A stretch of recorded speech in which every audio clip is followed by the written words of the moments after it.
This is Total Retail Tech Insights. The content retail executives need to optimize their use of technology throughout their organizations. Hello, and welcome to this episode of Total Retail Tech Insights. I'm Joe Keenan, Editor-in-Chief of Total Retail. I am joined on today's episode by Meghann York, who is the Global Head of Product Marketing at Emarsys, an SAP company.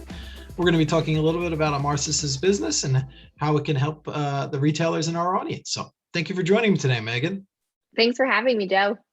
So to get us started, just as a little background, I think it would be helpful for the audience to tell them a little bit about your role at Emarsys, as well as a little bit about what Emarsys does. Sure. So I lead global product marketing for Emarsys, and what that means in the marketing landscape is that I'm out there in the market talking to customers, understanding what trends and things are going on in the market, and feeding that back into the product team and understanding how our products can better serve our customers.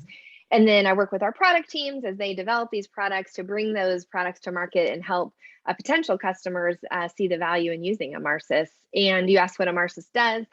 We're really an omnichannel customer engagement platform, which means we help marketers bring data in, understand who their customers are, what their preferences, the types of content and information they want to see. And then we help inject that type of personalized messaging into every channel you can think of: email, SMS, mobile apps, the web, WhatsApp. As marketers, we know the list of channels just keeps growing and growing. Yeah. So that's what we do, and I'm excited to be here today. Yeah, that channel list seems to be infinite at this point.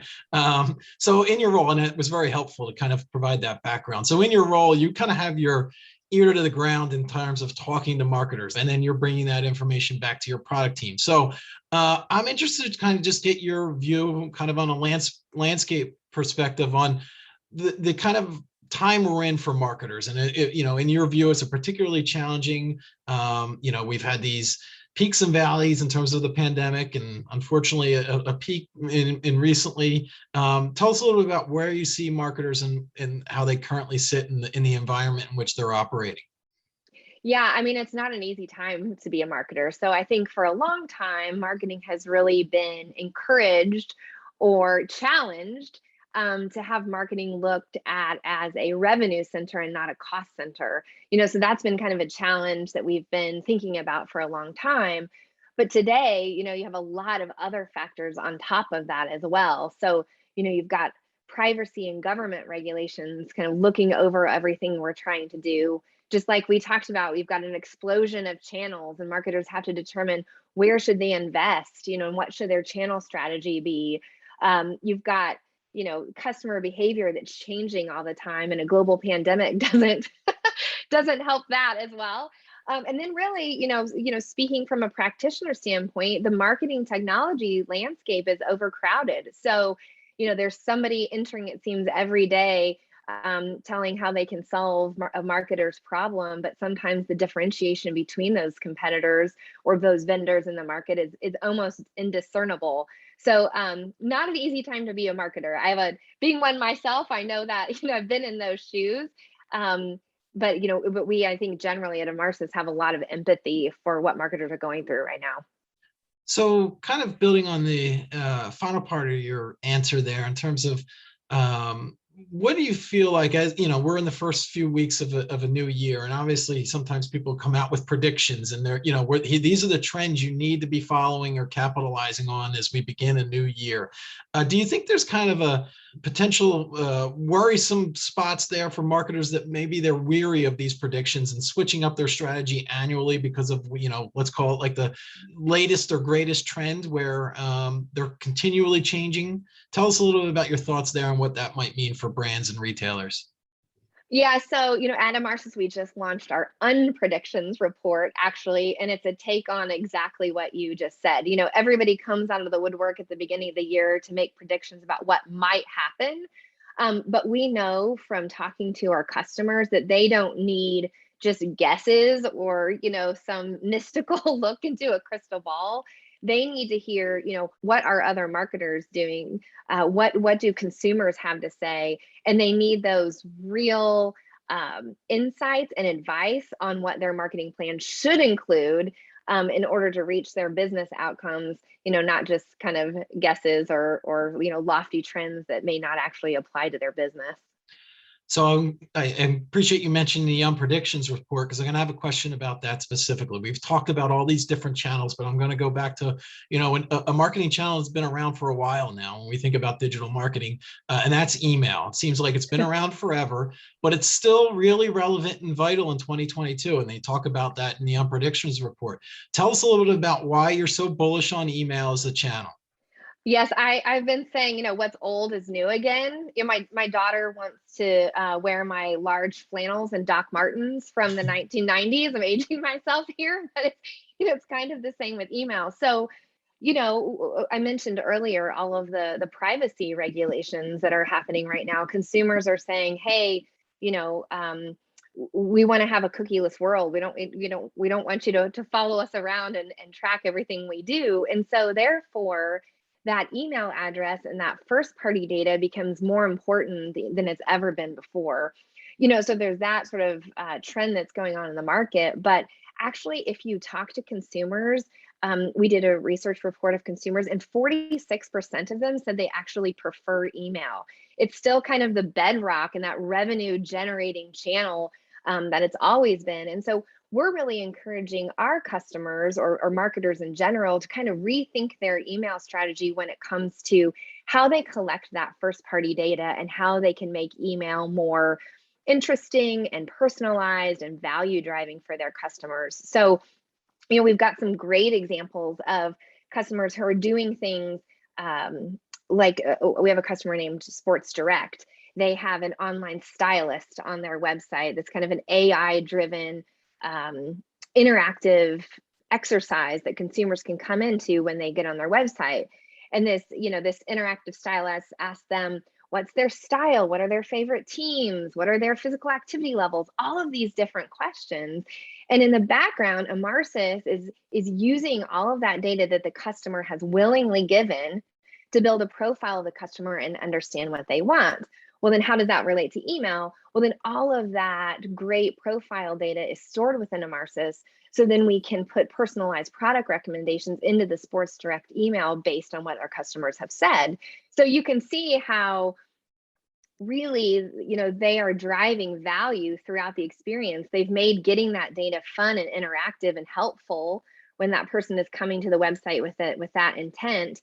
They've used all that to build that profile that the customer gave them, and then they're using it to personalize the email experience, again, because there's so much opportunity to drive revenue from the email channel.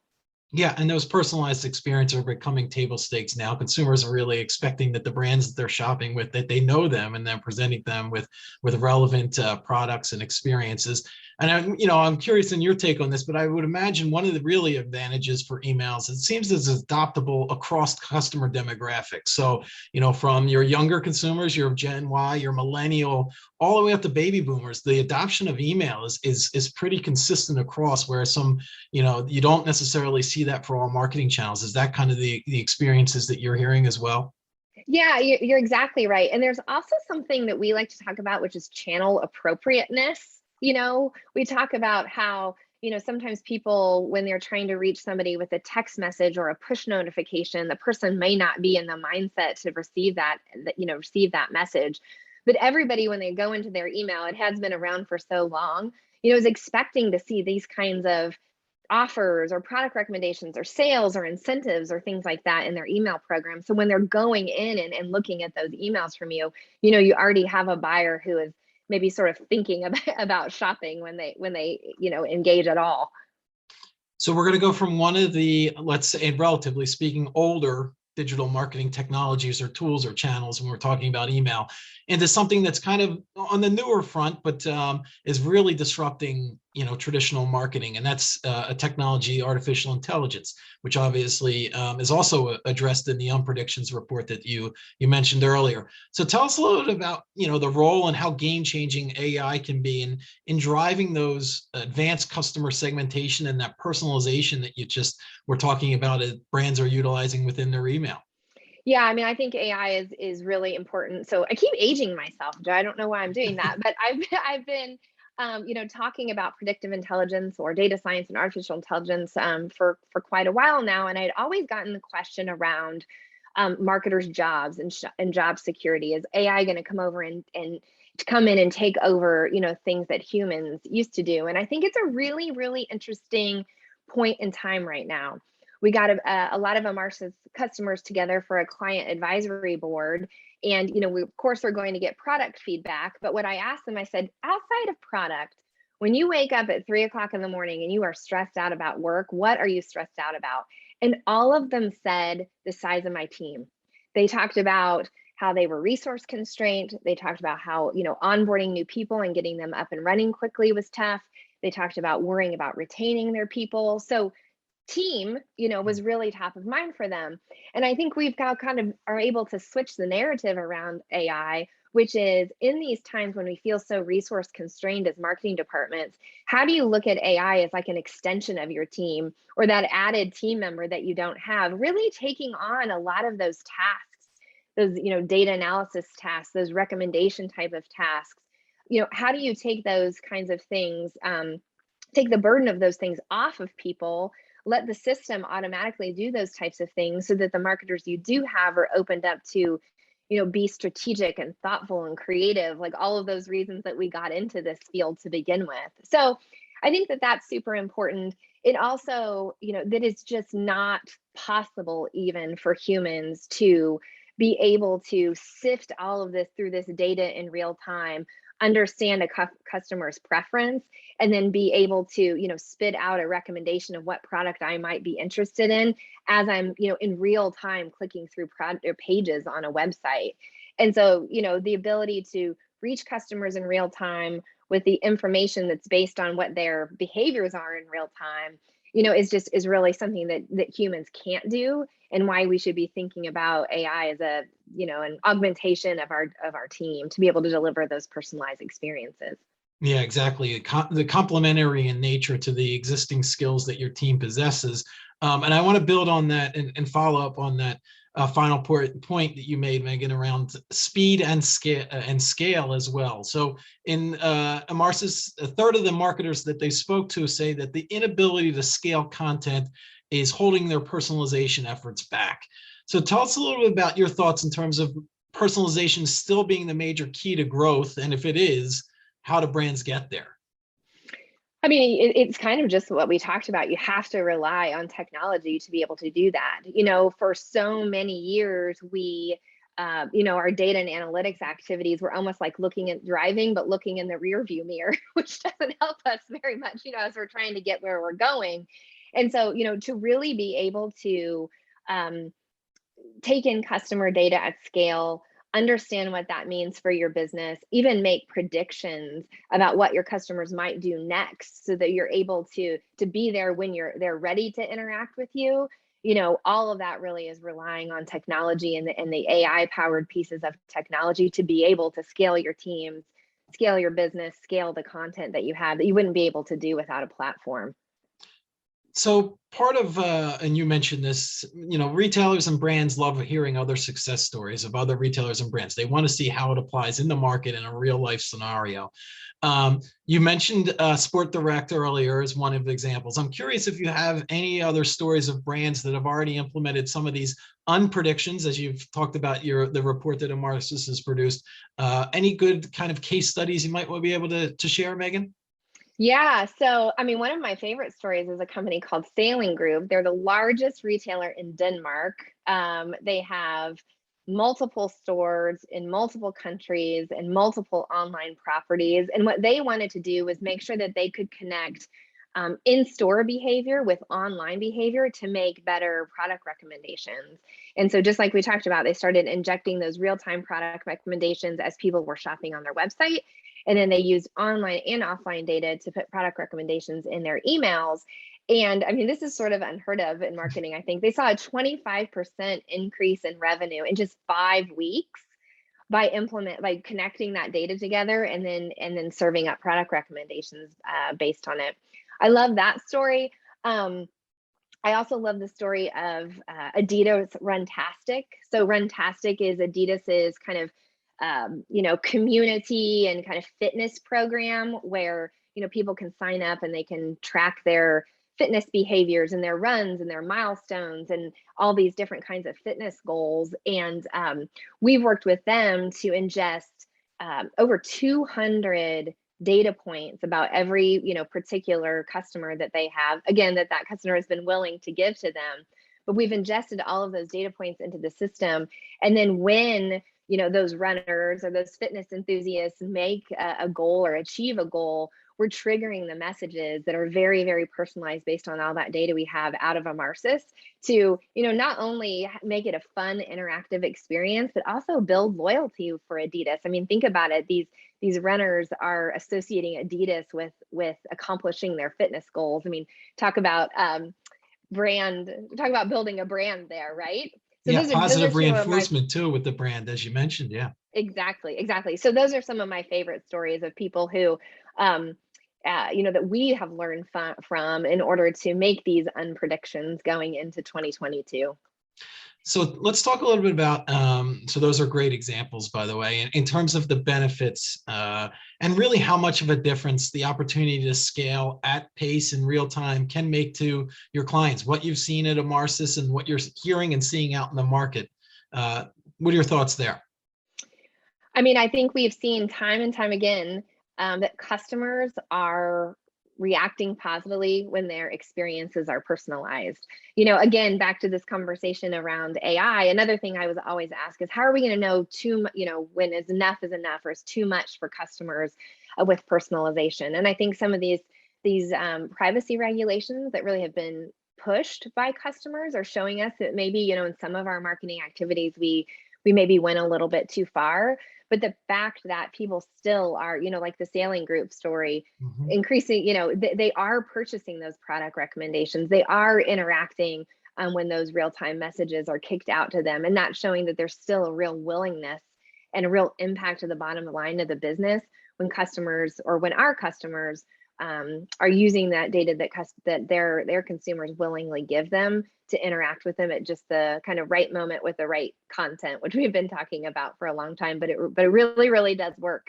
Yeah, and that right moment, the right content at the right moment, consumers have proven that if you're giving them that they're willingly going to give you their information because they are expecting back those experiences. Now, on the flip side, if you're not giving them those experiences and you're not giving them that relevant product, they're not going to be able to get, they're not as likely to give you it. So it kind of comes down to execution as well. That's right. So, I mean, one of the things that we're talking about right now, a lot around data, is value exchange. So consumers, as you said, are more than willing to give up their data if they realize in return that they're going to be getting value, whether that's, access to information that they didn't have before, or helps them with product discovery or loyalty programs or things like that. So, I do think there is absolutely this middle ground that marketers can achieve when they are honoring a customer's privacy, but also personalizing each of those interactions with them. Yeah. So a couple more for you, Meghann. I want to ask if there's, obviously, as we talked about the start of a year and predictions and kind of forecasts are always kind of the rage at this time of year. Tell us a little bit about maybe one piece of advice you might give to empower marketers as they look to kind of thrive in a challenging environment and one that's continually shifting, as we've talked about. Yeah, I mean, I think if you look at all of the predictions that are out in the market at any one time, it certainly seems like a very, very high mountain to try to traverse when you're thinking about all the other things that you have already on your plate. And so when I talk to marketers, whether that's about implementing AI or connecting the customer journey across channels, or even, being a CX advocate within their organization and connecting different parts of the business, I just always encourage people to not boil the ocean. One of our unpredictions is around how marketers are in a unique spot to really lead customer experience activities within their organization. And if you sit down and try to map out every single touch point and every single data point across your entire organization, from sales to service to commerce to marketing, it can be very overwhelming and you hardly even know where to start. But if you take it in bite-sized chunks. So how do you integrate commerce experiences with marketing experiences? Again, so like the product recommendations and the experience on the website is the same as the experience in an email that's very tailored. I mean, that's a huge movement towards creating better customer experiences. Or how do you connect marketing and service so that if someone has an open service call with your company, they're not receiving promotional emails at that time. Again, that's a piece of customer experience. So that's my advice. When you're reading through all of these unpredictions, even, don't try to boil the ocean. Use 2022 to make your first or second or third step, and just iterate on all of these and continue to get better, continue to get more personalized and more connected to your customers along the way. And I think your piece of advice also brings up the fact that the level of collaboration that's needed within an organization to do this effectively, to be kind of thinking about the bridges you need to build within your organization as well, I guess. Absolutely. So, I know some marketing teams are still quite siloed where different channels, are kind of operating a little bit differently. So there is some sort of, even with our own teams, reaching across the aisle and saying, hey, let's focus on customer loyalty together. Let's focus on, customer engagement. And I think the same holds true for other areas of the business. But what I have found in my career is that everyone loves to be on a winning team. And so I think, as we talk about marketers leading CX initiatives, I think if they can tie these initiatives to business outcomes or revenue generating activities, where when you connect those data points and connect those experiences, just even, at that, like we said, baby steps level, and then be able to go to your leadership or go to your board and say, hey, we just connected these two areas of the business in a really straightforward, fairly simple way, and look at the bottom line impact it has, then you get more organizational support and leadership support for taking that, second, third, fourth, however many steps it takes to kind of get to that utopia of customer experience. Yeah, right. And that's a great point. And showing your wins along the way and getting that buy-in, as you noted. So I'll close with this, Meghann. We've referenced it a couple of times. For those in the audience that want to check out the unPredictions report, where can they go to get that? And then also, if they're looking to learn a little bit more about Emarsys and the work that you do there, what would you advise them to do? Yeah, so all of the unPredictions report is available on Emarsys.com, as are the customer stories I talked about and loads of other great customer stories. So come visit us there, request a demo, and we will be happy to show you how the product comes together to serve all of these needs that you have in connecting with your customers. Great. Well, I want to take the opportunity to thank Meghann York, who is the Global Head of Product Marketing at Emarsys, an SAP company, for joining us on this episode of Total Retail Tech Insights. Thank you, Meghann. Thank you. Thanks for listening.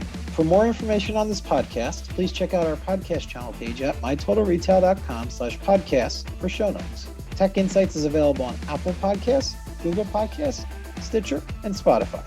Make sure to subscribe on our podcast channel page as well. If you've enjoyed this episode, please take a few moments to rate and review this podcast. Thanks, and until next time, this has been Total Retail Tech Insights.